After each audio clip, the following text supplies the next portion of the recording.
What's good? It's Woog. I just wanted to lend some quick, immediate comments following two of the main events, Ryan Garcia versus Emmanuel Tagoe, and then Erickson Lubin versus Sebastian-Fundora. I do want to say the biggest surprise or the biggest standout outside of the Fundora versus Lubin fight that jumped out at me this weekend was Shane Mosley Jr.'s performance against Gabriel Rosado. Wonderful boxing performance. I'm going to be honest. Look, I was a huge Shane Mosley fan. Actually, as a child, just growing up, that might have been my favorite fighter over the years, Shane Mosley.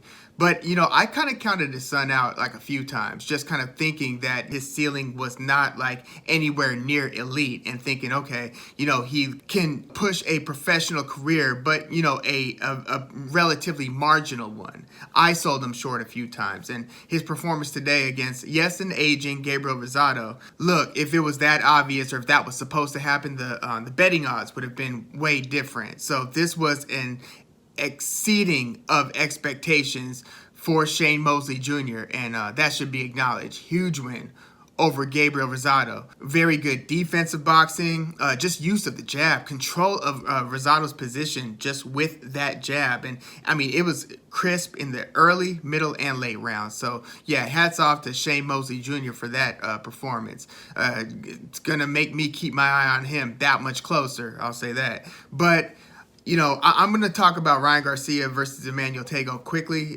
first, just relative to what I want to get into with Sebastian-Fundora's win over Erickson Lubin. My God, what a fight. Ryan Garcia returned to the ring. Man, his punches look like they are whistling, right? Especially when he's relatively fresh. And, we could get into that for a moment too. But I just want to say that the commentary in this particular case, sometimes, different broadcast teams will have good nights and other times, in my opinion, they just simply don't. And look, it's one thing to kind of be a homer and kind of build up the attributes of the house fighter. It's another thing when you're totally dismissing any effort that the opponent's putting up against the A-side fighter. So, yes, Emmanuel Tagoe was circling around the ring a ton, and he did do a fair share of the opposite of engaging, whatever that is. But, I mean, if you were going to fight Ryan Garcia, would you not want to drain, some of his early energy when he's at his absolute most dangerous and try to drag him out into some later rounds? It was almost like they were oblivious to the possibility that could be a part of Tagoe's game plan. I think Sergio Mora was the one who was acknowledging at least, the reason why you might not want to jump right in the wheelhouse of that left hook in the early rounds or often in the first minute and a half of every round. Ryan Garcia really does appear to be like a prodigious puncher, so you do want to be careful with that. But mostly the main broadcaster was the one who was almost cartoonishly, just portraying Emmanuel Tagoe's efforts against Garcia. And I'm thinking, look, if it's quiet in the sixth round, that's better news for Emmanuel Tagoe than if the crowd's on the edge of their seat because of what they're getting in terms of exchanges. Like, I did not expect Tagoe to show the same type of volume that he has up until this point of his career. Because believe it or not, he's a high-volume puncher, and he jumps in and out of the pocket. He throws a lot of punches. He was way more diligent in, assessing when the coast is clear to even let a punch go. So, yeah, that made for a much more boring fight. But let's not act like we don't understand the strategic reason why you would do that. And it seemed like that was totally lost on the main broadcaster. With that said, Ryan Garcia, he looked pretty, more or less true to form. Could he have cut the ring off a little bit better? Maybe. Could he have done more to set traps? It's tough to say when you don't have somebody who is, coming forward with any regularity. You see what plan A is. Plan A is trying to time the guy coming in with that left hook. Time them coming in, and Ryan Garcia's timing is pretty brilliant. Although Tagoe did a tremendous job at rolling with punches and kind of just having a shoulder up, a glove up, having something that's going to at least, blunt some of the impact. and that's why he was able to go the distance. It wasn't just his movement. He was also an intelligent defensive fighter. He knew when to, double up on his own jab to, if nothing else, buy yourself more time to kind of stem the attack of Ryan Garcia, make him kind of think twice. He doesn't want to walk or step into a double jab, or, every now and then he'd come over the top with a punch, but it wasn't a sustained effort to Ryan Garcia to where he had a ton to time coming in. So what did he do? He actually started letting a really good right hand go, and the right hand, if I'm being honest, looks every bit as dangerous as the left hand. I don't know if he's going to throw it with as much confidence if he's fighting, more elite-like fighters versus throwing the check hook, which almost seems like a reflex of Ryan Garcia's. It's like when you make the forward motion, he's almost got this thing cocked and ready to go, right? The right hand, I think that he's got to have a different level of comfort to really throw that one with regularity. But he was letting it go, and that's the one that ended up dropping Emmanuel Tagoe. He actually threw like kind of a right hook and then followed it with a right hand. So he threw kind of the same hand twice, and it wasn't that left hand in that case. So he's got power in both hands. I do think that there is a little bit of kind of getting his methods of attack. If you've got plan A and plan B blocked, that he looks a little bit like he's kind of standing there, like, doesn't he?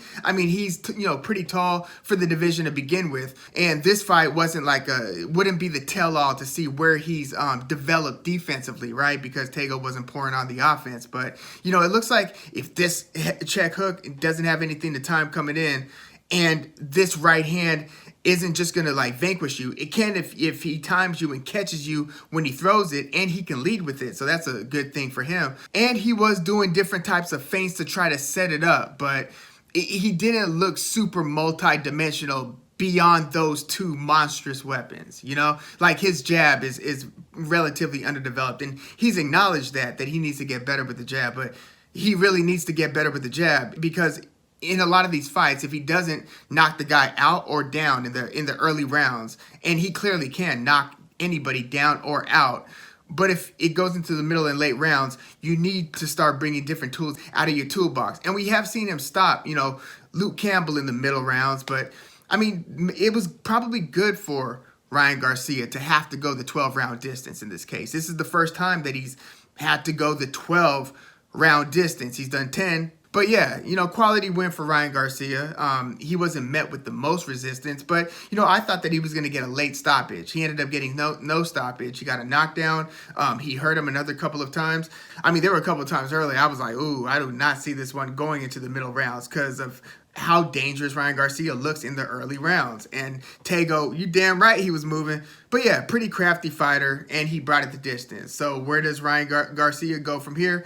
Everybody wants to see, him versus Gervonta Tank Davis. I have my doubts on, if that's going to be made, and especially if it's going to be made next for Ryan Garcia. I see Eddie Hearns trying to get him to fight Maxie Hughes out in the UK. Eddie Hearns trying to advocate for, fight again in short time.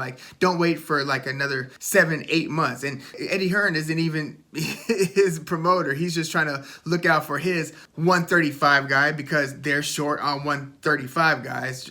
Different promotional groups are short on having an elite stable of fighters in certain divisions. Like Eddie Hearn in Matchroom is short on 147 because PBC holds all those cards. And PBC is short on 130 and 135. And that's why Gervonta Davis is having trouble finding a fight that matters. But yeah, I don't know who Ryan Garcia is going to fight next, but I very much hope that it is Gervonta Davis. I don't really want it to be, Joseph Jojo Diaz, and he was a part of the call, and no disrespect to Joseph Jojo Diaz, but ideally, you want to get Ryan Garcia versus Gervonta Davis. It's a super fight that is ready to happen now, assuming, of course, Gervonta Davis beats Rolly Romero. But yeah, let's get into Erickson Lubin versus Sebastian-Fundora. This ended up being a brutal fight, 9 rounds, and it was pretty much everything we thought it would be, just in terms of how these styles looked like they were going to come together. Something's got to give.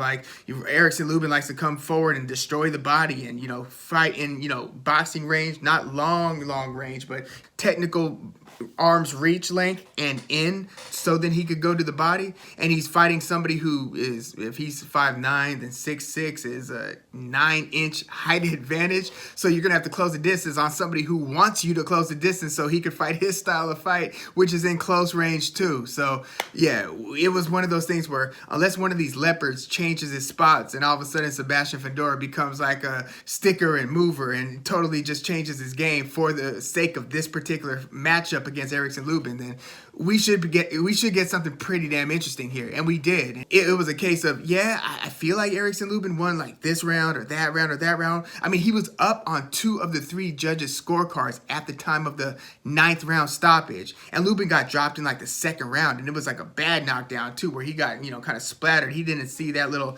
nice little uppercut. And we knew that those, kind of 45-degree angles, not straight up, but the ones that kind of scrape at a 45-degree angle, those types of uppercuts were going to be coming from the 6'6" Sebastian-Fundora, and he kind of caught him with one that he totally didn't see, kind of splattered him, but he hurt him a couple times, it looked like, before that. But then Lubin would get a lot of work done. He'd do a fair share of moving, and I was thinking, damn, when you see Lubin moving back from the 6'6" guy and Lubin's the one circling, I'm like, ooh, I don't know if this is sustainable. Like, he's either hurt or in different moments he was tired, trying to buy time, because the onslaught and the downpour of activity coming from Fundora is just unreal. Like in my preview video, I likened him a little bit to Paul the Punisher Williams because they were both unusually tall for the division. Fundora much more so. But Paul Williams, his height and reach and volume were all just overwhelming. Like he beat Antonio Margarito at a point via decision. So he was winning rounds against Margarito, and Margarito really couldn't,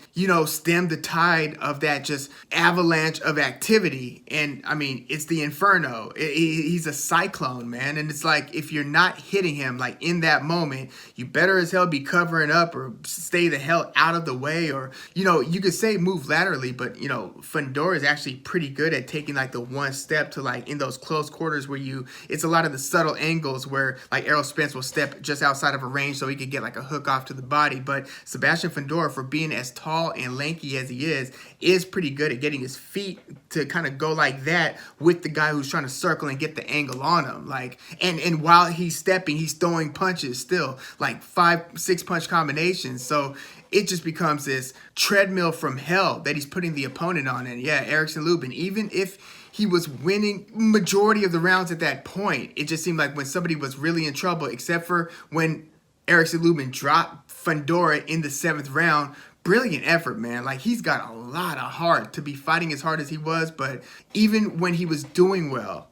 he would still have several moments where he's just catching, clean shots from Fundora, and his face basically started swelling in a way where, his trainer, Kevin Cunningham, just looked at him and just, coming in after the 9th round and said, nope, that's it. I mean, he was just welted up, to the side of the eye and then in between the eyes. And then it looked like his jaw was broken and that whole thing was inflated. All the heart in the world. And again, he was up on 2 of the 3 judges' scorecards. And so, but are you going to argue that why did he stop the fight? He was winning the fight. He could have won the fight. Look, if you look at the punch stats and the amount of power punches that he was taking, look at those power punches. It's something to truly behold. And I mean, yes, you're in the 9th round, but it's not as simple as, well, you've come this far, just come the next, he could have gone the next. Like, no, every minute matters when you're taking that sort of a beating, edging a lot of the rounds and having a lot of your moments and doing your own damage. I can't be mad at that stoppage, man. It was like the humane thing to do. Then you see the visual evidence, which sometimes just helps make the case. But damn, like, I was wondering, is it me or did Erickson Lubin, no, he was still working the body. Did he stop going to the body as much once he got hurt in the 2nd round to where it became like a fight or flight, like kill or be killed type of fight at that point? It became a dogfight pretty quickly, right? And that's what we thought might be the case. And I do want to say, I thought Erickson Lubin was going to win this via late stoppage, but I thought he was just going to destroy eventually Fundora to the body primarily and mix in the attack up top. I thought he was going to have to endure, obviously, getting hit cleanly, and the chin was going to be questionable. And it held up for the most part. But I didn't think that he was literally going to be taking that many punches from round to round to round to round to round. I thought maybe defensively he could figure something out, and he did. I mean, that's what the movement was about, more movement than we're used to getting from Erickson Lubin, but it wasn't enough, and he couldn't do enough to stop from taking too many punches round over round. That's really what it came down to. Hats off to Sebastian-Fundora. You might have a star in the making. I don't know how much longer he stays at 154. I don't know if his punch carries to 160 or if his chin carries to 160. He does have a pretty good chin, and that's what makes his whole style, given his dimensions, so interesting, is that, 9 times out of 10, it's ill-advised for somebody who's got such a reach advantage, such a height advantage, to give that up willingly. That's usually not what you're supposed to do. But his not only intestinal fortitude and just appetite for that type of work, but his ability to absorb the punches and stay on his feet, stay balanced, stay upright. I mean, remember some of the tall experiments that didn't go so well? Like, what was it? Lance Goofy Whitaker? I mean, you've had a lot of like very tall, and that was a heavyweight. That was a heavyweight that was like only a couple inches taller than this 154-pound Sebastian-Fundora. But yeah, he's leaning over the pocket, but he's throwing these 45-degree like hooks and uppercuts and just mixing up the attack. And he'll throw at long range. So when you take the step outside, then he's here. Then he's throwing like these long range punches. So it feels like there's just no getting away from this stuff. But yeah, does Fundora end up fighting Jermell Charlo or Brian Castano, depending on who wins that rematch? I don't see why not. I mean, 154 is one of the few divisions that is getting it right, and it's one of those because PBC has like a near monopoly on the elite talent at 154. So you're actually getting cases like we did here of the best fighting the best, and then like the next tier fighting the best, and the next tier fighting the next tier. You've been getting this pattern of activity. Even guys whose names have now kind of dropped off a bit, like Julian J. Rock Williams, or even Jason Rosario. Erislandy Lara, Austin Trout, right? Jarrett Hurd. I mean, there have been a lot of like elite, near elite names in this division. So yeah, Sebastian-Fundora just made a statement. This was a big, big win, and it's one of the. How much does it hurt Lubin's career? Aside from the beating that he took, I don't know if you come away from that one like with all your reflexes and energy and appetite. I don't know what kind of a mental, psychological, and physical toll he absorbed today, but I really hope that he's okay. I hope Sebastian-Fundora is okay. He took a beating himself. So yeah, just a very interesting fight, and something had to give here. It's like, does the near prospect who had his one shot at the title before, got unexpectedly smoked by Jermell Charlo, been knocking at the door since, and we knew that he was coming like since way back when.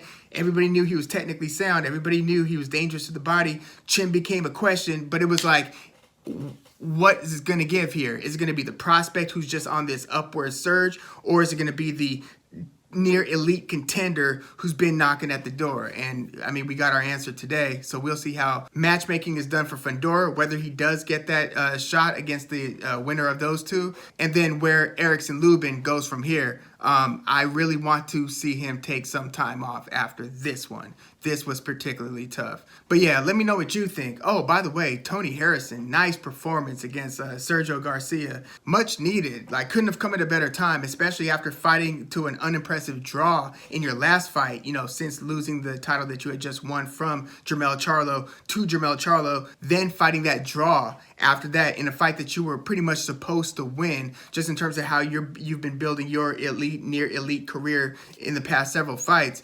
But yeah, this was a big one, just in terms of the control the sustained control that he had round over round, and the consistency, the focus that he showed in this one. He's back on track, because Sergio Garcia looked pretty durable. I mean, he went the distance with Sebastian-Fundora. So for Tony Harrison to then perform like that against the guy who just fought Fundora. But yeah, Fundora's just putting beatings on people. I don't know if Sergio Garcia was 100% okay in the ring with Tony Harrison. I know Tony Harrison looks like he's back on track. But yeah, let me know what you thought about these fights in the comments. Like the video, subscribe to the channel if you are into the fight talk. I'm Woog. Thanks for tuning in.